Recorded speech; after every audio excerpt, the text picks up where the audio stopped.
우리 좌우에 계신 분들과 서로 축복하며 인사하십시다. 사랑합니다. 행복하십시오. 한 번 더 인사하겠습니다. 전도도 하십시다. 인사하겠습니다. 네, 너무 감사합니다. 복음에는 하나님의 의가 나타났었습니다. 그 의는 이 땅에 오신 하나님의 독생자 아들 예수님이시죠. 또 복음에는 모든 믿는 자를 구원하는 하나님의 능력이 있습니다. 그 능력으로 저와 여러분은 거듭나고 하나님의 자녀가 되었고 또 이 땅에서 천국을 가고 있는 그런 나그네의 순례길을 걸어가는 사람들이 되었습니다.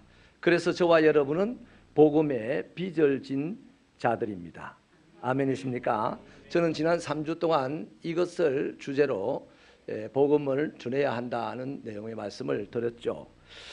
그래서 우리는요 지금 이 땅을 살아가면서 사람의 어떤 것으로 살아가는 것이 아니고 실제는 복음으로 살아가는 사람들입니다. 그래서 오늘 저는 본문을 통해서 복음으로 살아가는 사람들의 인격에 대하여 말씀을 나누려고 합니다. 사람은 저마다 인격이라는 것이 있습니다. 그 삶의 자리, 그 환경이 그를 그답게 만들어내는 것이 바로 인격인데 군인은 군인의 인격이 있어서 그 인격이 걸맞을 때 점점 진급을 하게 되고 장군이 되게도 되지요. 또 대통령이라는 사람은 대통령에 맞는 인격이 있습니다. 그러므로 교회 안에는 그리스도인으로서의 그리스도인의 인격이 있는데 이 그리스도인의 인격을 무엇이 만드느냐 하면 돈이 만드는 것도 아니고요 세상의 어떤 것들이 만드는 것이 아니라 바로 그리스도인의 인격은 복음이 만들어내는 것입니다. 왜냐하면 그리스도인은 복음으로 이 땅을 살아가고 있기 때문입니다. 그래서 그리스도인이 가지고 있는 복음이 만들어주는 이 세 가지 인격을 소개하려고 하는데요. 첫째는요, 복음을 소유한 사람은 자비롭습니다. 우리 14절 말씀을 함께 힘차게 읽어주시기를 바랍니다. 시작.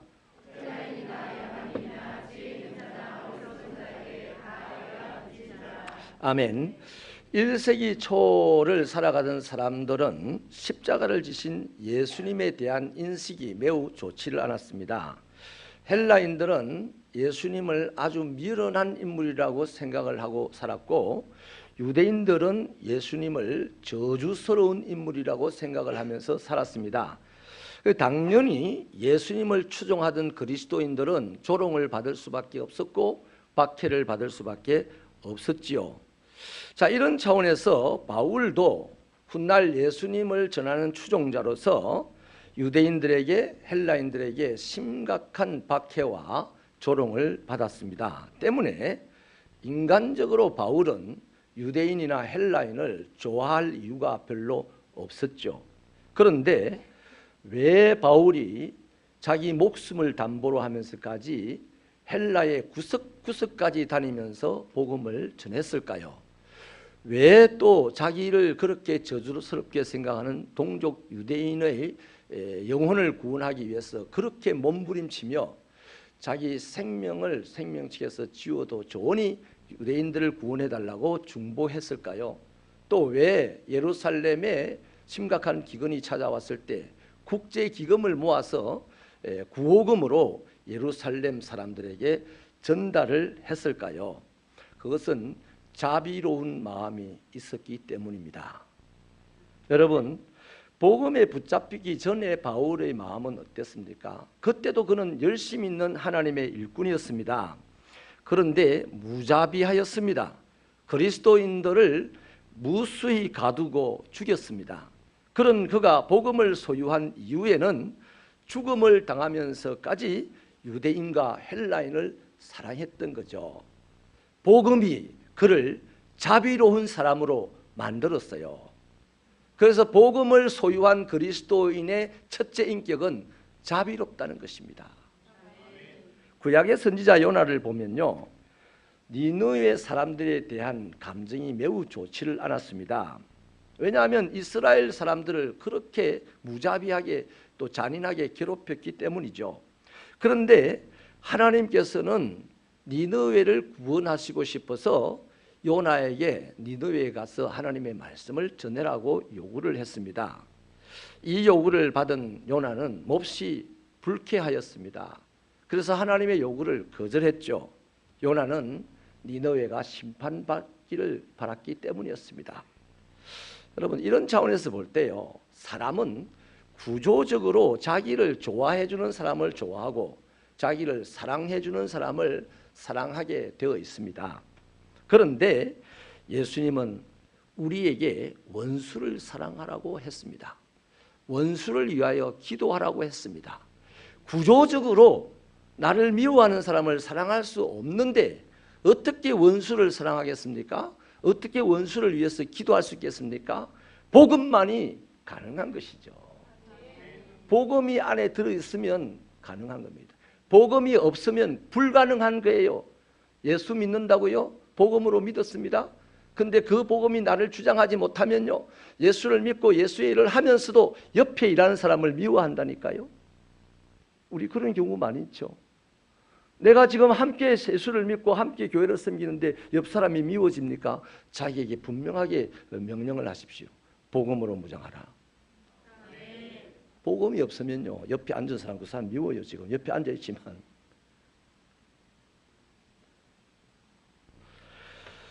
자, 여러분, 복음만이 우리의 마음을 자비롭게 만들 수 있다는 거예요. 복음만이 우리 마음 안에 있는 원수 갚고자 하는 마음을 죽일 수가 있고, 복음만이 우리 마음 안에 자비로운 마음이 끊임없이 생성되도록 할 수가 있습니다.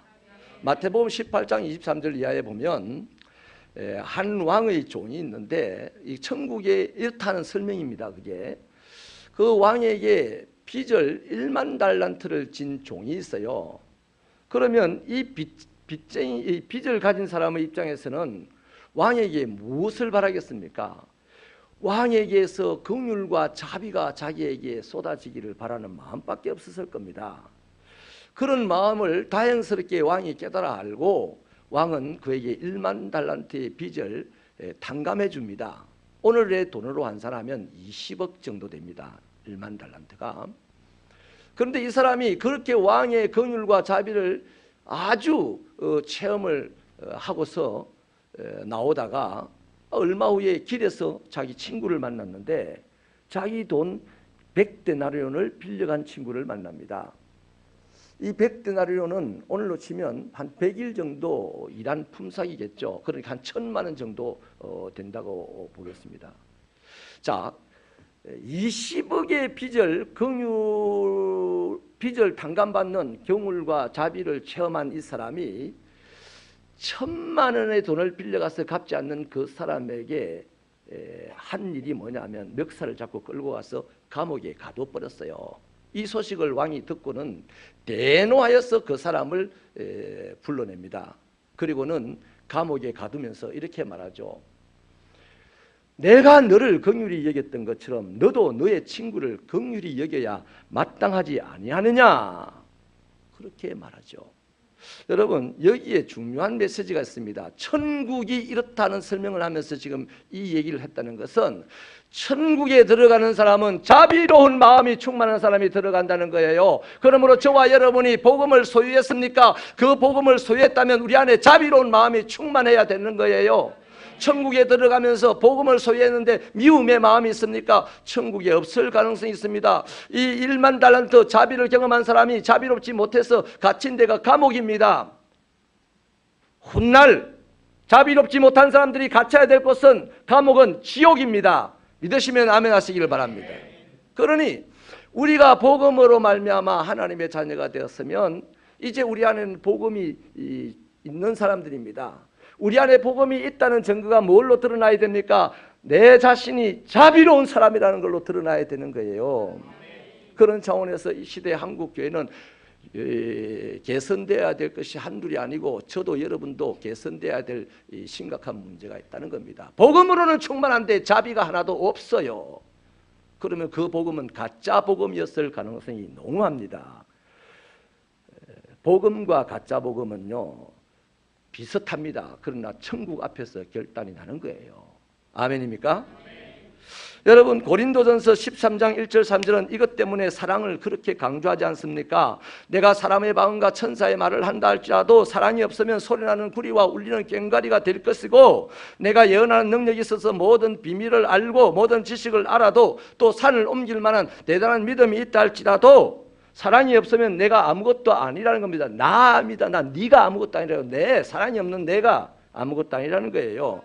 내가 내게 있는 모든 것으로 구제하고 내 모든 몸을 불사르게 내준다 할지라도 사랑이 없으면 아무 유익이 나에게 없다는 겁니다. 나에게 있어야 될 유익이 뭡니까? 종국적으로 결국에는 뭡니까? 천국에 들어가는 유익입니다.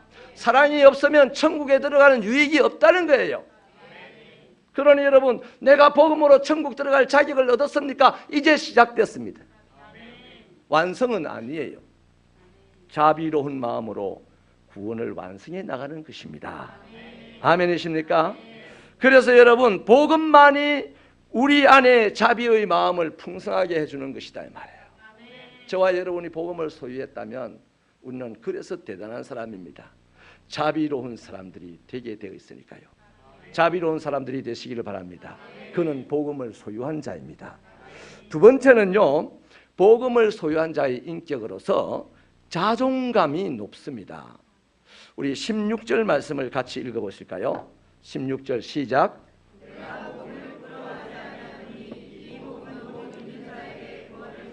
하나님의 능력이 됨이라. 먼저는 유대인에게요 그리고 헬라인에게로다.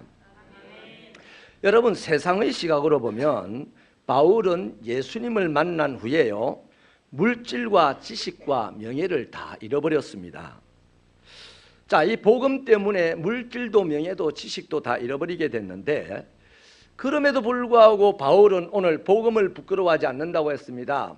자기 안에 복음을 담아주신, 자기를 세상적으로 손해보게 하신 예수 그리스도를 부끄러워하지 않는다고 했습니다. 오히려 자신이 복음을 소유한 것으로 충분히 만족하였습니다.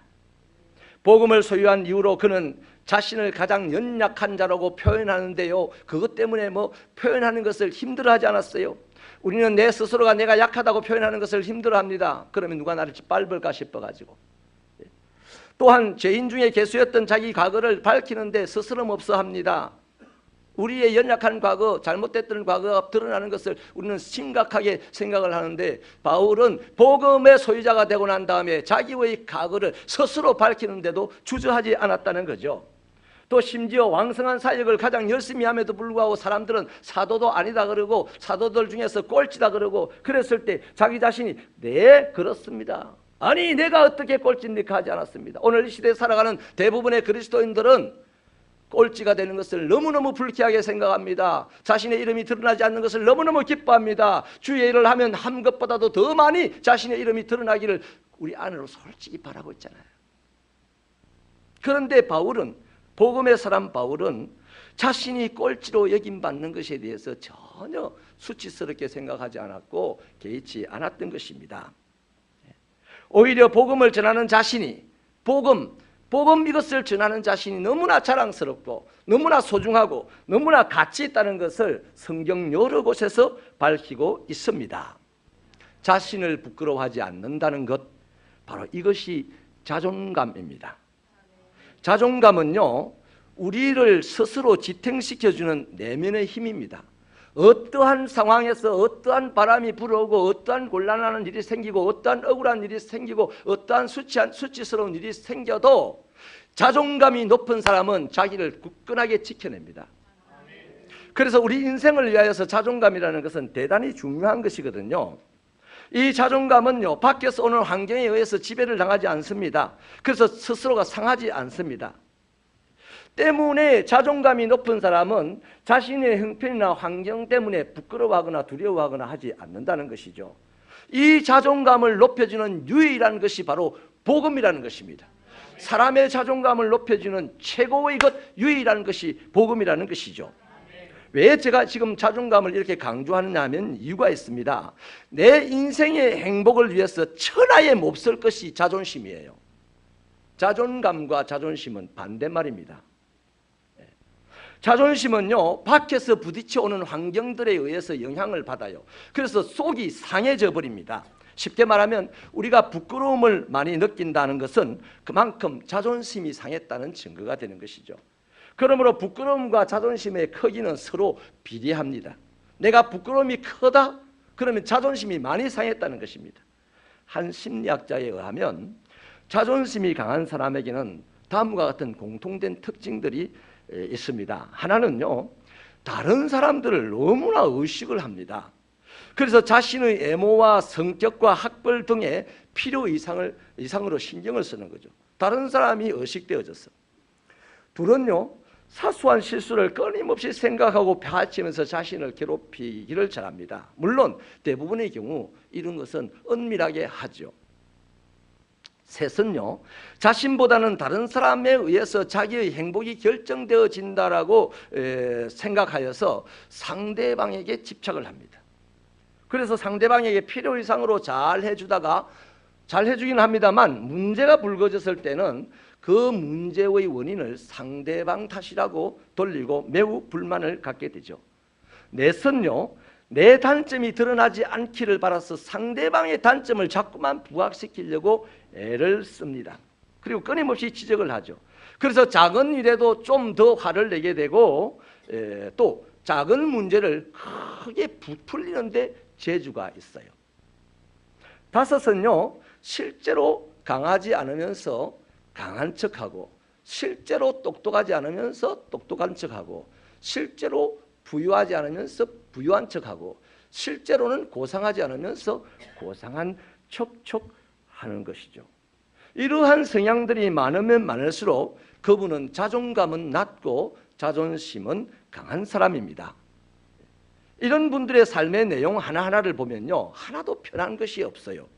어떻게 해서라도 실수하지 않아야 되겠고, 남에게 인정받아야 되겠고, 또 싸워서 이겨야 하겠고, 어쨌든 성공해야 합니다. 이것을 위해서 자기를 필요 이상으로 포장을 하고서 척척척하면서 살아야 합니다. 남 탓해야 하고 스스로 속여야 합니다. 이런 분들에게는 인생의 소소한 즐거움조차도 주어지지 않는 것이죠.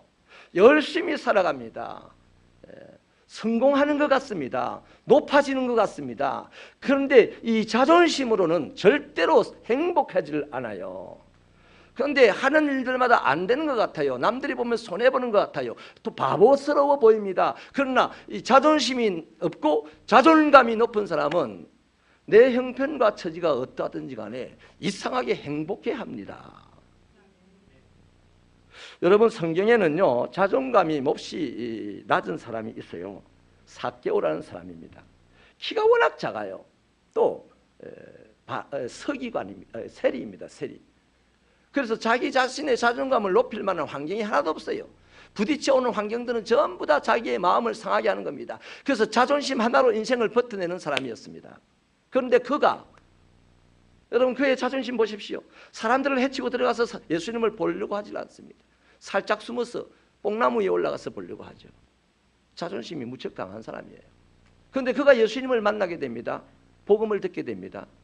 그 사람이 거인이 되어요. 키가 자라서 거인이 된 게 아니에요. 그 사람의 이 자존심이 사라지고 자존감이 그만큼 커졌다는 얘기입니다. 그래서 그 사람의 생각이나 그 사람의 태도나 그 사람의 활동이 예수님을 만나기 전과 이유가 확 달라지는 겁니다. 예수님을 만나기 전에는, 복음을 접하기 전에는 형편없는 사람이었습니다. 자존심 하나로 살아가던 사람이었는데 예수님을 만난 이유는 대단한 사람이 되었어요. 자존감이 높아졌다는 것입니다.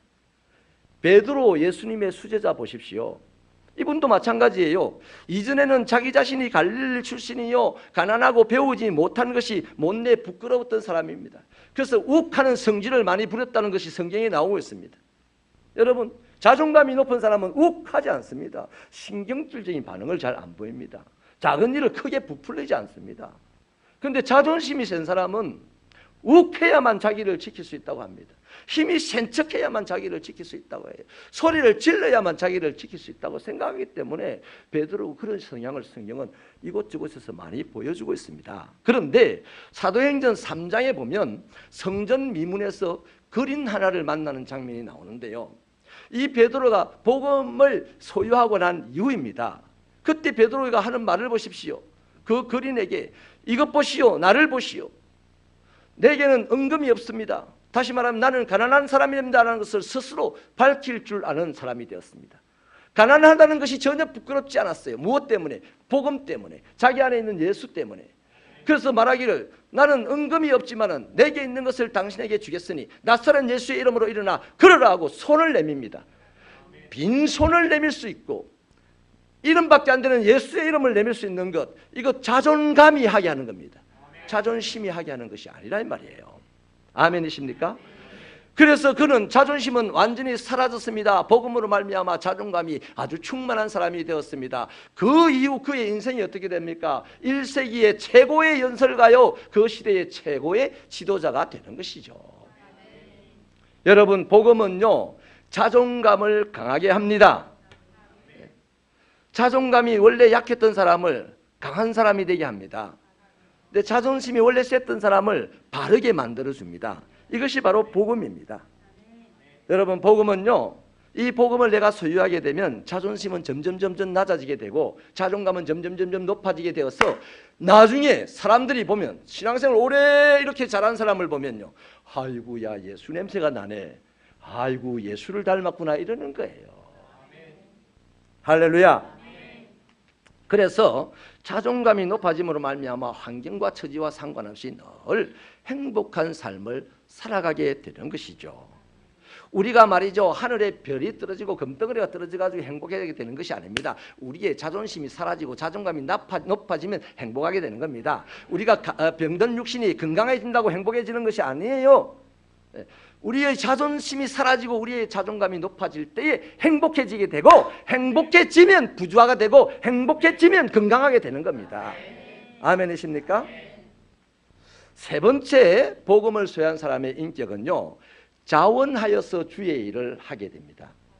우리 15절 말씀을 함께 읽어주시겠어요? 시작.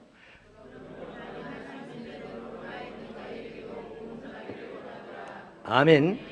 본문에 있는 이 할 수 있는 대로라는 말의 원뜻은요, 최선을 다한다, 갈망한다 하는 뜻입니다. 그러니까 누가 아무리 못하게 말려도, 또 아무리 할 수 없도록 환경이 만들어져도 나는 그 일을 하겠다 이겁니다. 여러분, 이거 누가 시켜서 할 수 있는 일인가요? 시킨다고 할 수 있는 일이 아니고요, 스스로 소원할 때 이렇게 할 수가 있는 거잖아요. 바울은 복음을 소유한 이후로요, 그가 세상 천지에서 가장 자랑할 수 있는 것이 있다면 유일하게 예수 그리스도의 십자가라고 얘기합니다. 그래서 사울일 때는 자신의 학문도 집안 배경도 자신의 어떤 그 명예, 로마 시민이라는 권력도 자랑할 만한 것이었어요, 세상에서는. 그런데 예수의 십자가를 경험하고 이 복음을 소유한 이후에는 그것들이 십자가의 사랑에 비하면 아무것도 아닌데, 바울의 표현에 의하면 그저 그냥 걸음으로 쓸만한 분토처럼 여겨졌다고 했습니다. 여러분, 이런 복음의 소유자가 되기를 주님의 이름으로 축원합니다. 그렇게 귀중한 복음이었기에 바울은 복음 전하는 일을 소원했습니다. 죽어도 복음을 전하고 싶었습니다. 누가 막아도 복음을 전하고 싶었습니다. 그에게 복음 전파라는 것은요, 할 수 있으면 하고 할 형편이 못 되면 다음에 기다렸다가 형편되면 복음을 전파하고, 이게 아니었습니다. 반드시 지금 해야 하는 일이 되었습니다. 여러분, 요한복음 4장에 보면 사마리아 성의 한 여인에 대한 얘기가 나오는데, 이 여인은 삶이 그렇게 좋지를 못했습니다. 삶의 질이. 이전에 남편이 5이나 있었어요. 지금 함께 사는 남자는 남편이 아닙니다. 동거인입니다. 그러니까 이 삶이 얼마나 얄궂은지, 사마리아 성 사람들이 원래 성개념이 희박한 사람들이에요. 삶의 질이 좋지 않은 사람들인데도 불구하고 그 동네에서도 얼굴 들고 다닐 수 없는 정도의 삶의 질이었다는 겁니다. 그래서 다른 사람들 다 낮잠을 자는 시간에 자기는 혼자서 그 뜨거운 태양을 맞으면서 물을 길러 와야 됐습니다. 그 물도 함부로 마실 수 없는, 떠마실 수 없는 그런 삶의 모양이었죠. 그러니까 이 여인은 물을 들어갈 때마다 물 들어가는 것이 지긋지긋했을 것입니다. 근데 아무튼 어느 날 우물에 물을 들어갔다가 거기서 예수님을 만나고 복음을 들어요. 복음을 듣고 난 이후에 반응이 어떻게 됩니까? 그 안에 복음이 심겨지고 난 이후에 반응이 어땠어요? 물동이를 버려두고 동네로 다시 달려가서 동네 사람들을 다 불러 깨우면서 이렇게 외쳤다고 합니다. 와 보시오, 이 사람이 그리스도가 아닙니까? 다시 말하면 여러분 일어나서 나를 따라오세요. 내가 예수 그리스도를 만났습니다. 이 말입니다. 여러분, 그 몹쓸 여자라고 인정되었던 동네 사람에게 여겨졌던 그 여인이 어떻게 담대하게 잠자는 사람들을 다 깨워서 예수를 소개할 수 있을까요? 그 안에 복음이 들어가니까 예수를 소개하고 싶은 소원이 가득 찼어요. 내가 이 잠자는 거룩한 사람들, 자칭 거룩하다고 하는 사람들에게 맞아 죽을지도 모르는데 잠 깨웠다고. 근데 그것도 상관하지 아니하고 예수 그리스도를 전해야 되겠다는 소원이 안에서부터 불같이 일어나니까 견딜 수가 없는 거예요. 바울이 그랬다는 겁니다. 자기가 복음을 전하지 않으면 화를 입을 것 같다는 생각이 든다고까지 고백할 정도였습니다. 여러분, 오늘도 그렇습니다. 복음을 소유하게 되면 가만히 있을 수가 없어요. 저는 복음을 소유했습니다. 가만히 있을 수가 없어서 새벽교회 성도들에게 2달 동안 전도하자고 이렇게 소리를 지르는 겁니다.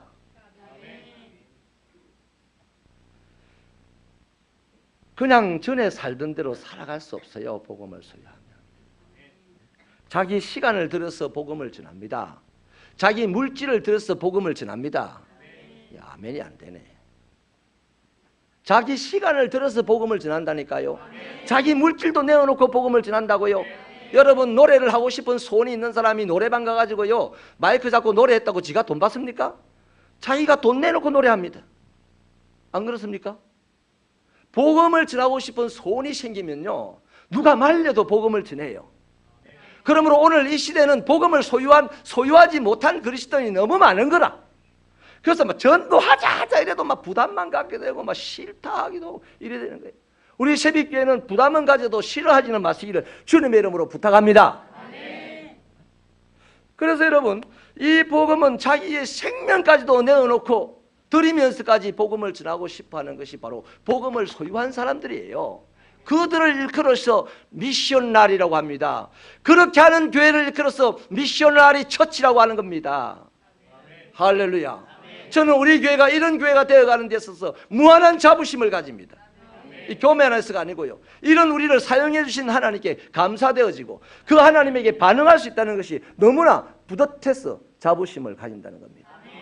우리는 능력이 없습니다. 시골 변두리에 속한 교회입니다. 적은 무리가 모이는 교회입니다. 그러나 하나님의 복음을 전가하고 싶은 소원이 생겨서 온 세상을 환하게 밝겠다는 이 비전을 걸고 2000성도 20가정 단독 선교사를 파송하자는 목적을 가지고 달려가고 있는 중 박남웅 새벽교회를 헌당하고 한 가정을 선교사로 파송을 하고 지금은 왕성하게 박홍의 새벽교회가 지금 세워져 가고 있습니다. 우리가 가진 것이 많아서 하는 것이 아닙니다. 복음이 우리 안에 있기에 이것을 그냥 묻어두고 있을 수가 없었어. 한 달란트 받은 사람처럼 혼자 그것을 간직하고 살 수가 없었어. 2달란트, 5달란트를 받은 사람처럼 우리를 지금 나누러 가고 있는 중입니다. 어떤 방해가 있어도 해야 될 일입니다. 주님이 오신 날까지 아무리 어려워도 해야 될 일입니다. 아멘이십니까? 이것을 할 때 하나님은 능력 주시고 은혜 주시고 영광 주시고 복을 주실 줄로 저는 확신합니다. 그래서 우리는 그러한 은혜와 영광과 복을 누리고 지금 살아가는 줄로 믿습니다.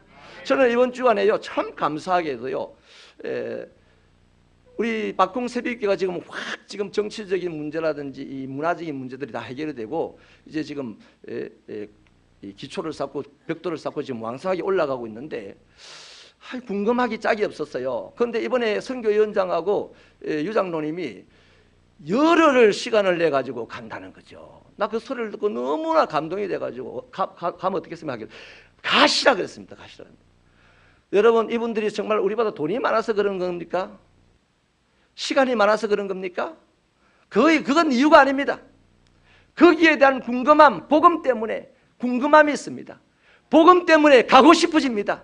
복음 때문에 교회를 대표해서 이틀 3일이라도 노가다를 함께하고 싶어지는 겁니다. 이것이 미셔널입니다. 이것이 선교입니다. 이것이 하나님의 일입니다. 여러분, 돈이 아니라 바로 복음입니다. 복음이 있으니까 견딜 수 없는 겁니다. 두 분뿐만 아니라 우리 새벽교회 모든 성도들이 이런 마음으로 살아가는 줄로 믿습니다. 말씀을 마치겠습니다. 복음은요, 세상을 정복하고 그 세상을 새롭게 만들어내는 역사를 써가는 것이 바로 복음입니다. 저와 여러분은 그 복음을 소유한 자들이에요. 그러므로 내 인격이 먼저 변합니다. 이기심 대신에 자비심으로 살아가게 됩니다. 자존심 대신에 자존감으로 살아가게 됩니다. 억지가 아닌 자원함으로 주의 일을 하게 됩니다. 이것은 얼핏 보면 바보 같은 모습입니다. 하지만 예수를 우리가 얼핏 보면 헬라 사람들처럼 바보라고 하지 않겠습니까? 그러나 예수는 복음이었습니다. 세상의 역사를 써내려가는, 지금도 써내려가는 분입니다. 우리도 예수님을 닮은 자들입니다.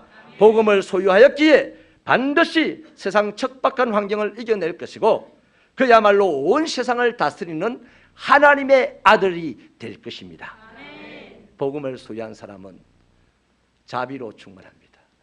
복음을 소유한 사람은 자원합니다. 복음을 소유한 사람은 부끄러워하지 않습니다. 기도하시겠습니다.